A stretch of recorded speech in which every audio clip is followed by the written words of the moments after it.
First and foremost, God is the creator. This is a very important thing. God is the creator, and therefore, nothing material is really evil.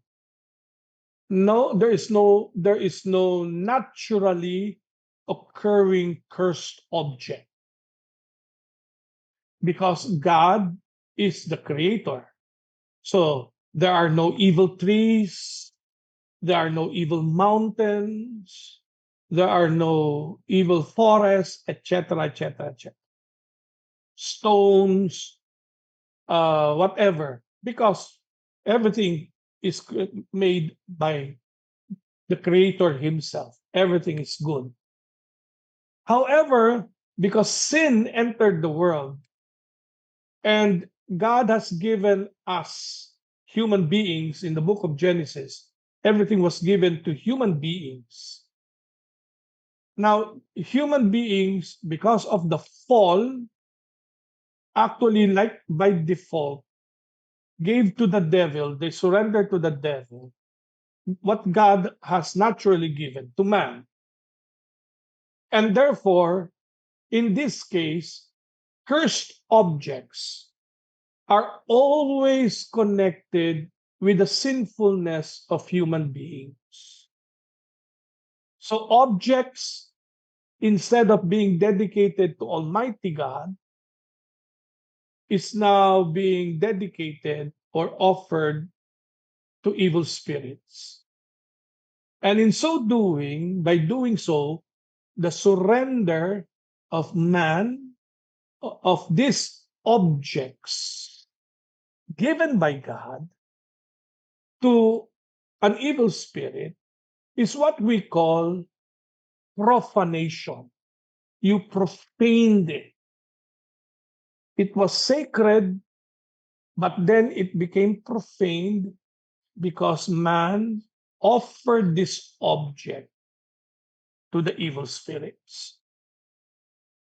So this is how you now have cursed objects. Objects that have been offered to evil spirits. It can be in any form. It can be objects, it can be things, gadgets, for example. It can be books, it can be our homes, our land, it can be our animals, anything. So, how do you dispose of them? How do you dispose of them? First and foremost, we call them, we use the word exorcism. Exorcism, in the understanding of the Catholic Church, is you remove the power of the evil one on these objects.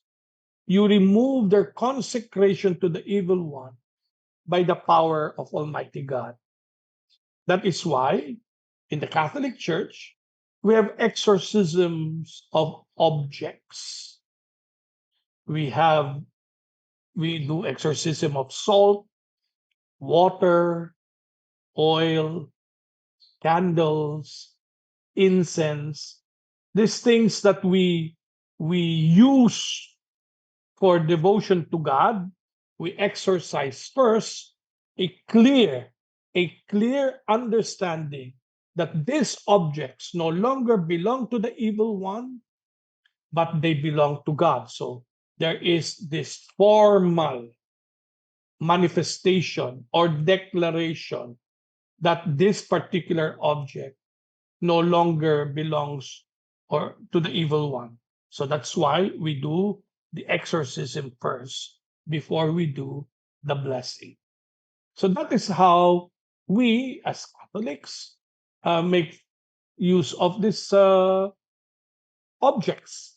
Now the question is, what else do we need to do? Well, um, if they cannot be exorcised, basically everything can be exorcised. Why? Because everything belongs to God. So you can exorcise everything. and that is why we can bless everything. So if they can be exorcised, they can also be blessed and offered back to God. Just like human beings, before we are baptized, we are exorcised. We reject Satan and all his works and all his empty promises, and we consecrate ourselves to God. And then we are baptized, and we belong to God. That's how things are. Now, other objects, uh, what do we do with them? If some of them we like really occult objects that have been dedicated to evil spirits, like let's say like charms with the inscriptions that belong to the devil. So these things are really in themselves already dedicated to the evil one. The only thing left is to destroy them, exercise and destroy.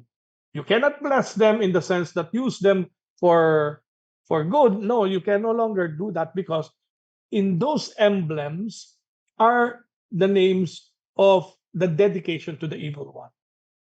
So these are your typical charms that are used in occult rituals. So they have to be destroyed. Some objects have to be destroyed, uh, and buried or thrown into a living body of water like lakes, rivers, seas, or oceans, so that they cannot be used anymore by by human beings.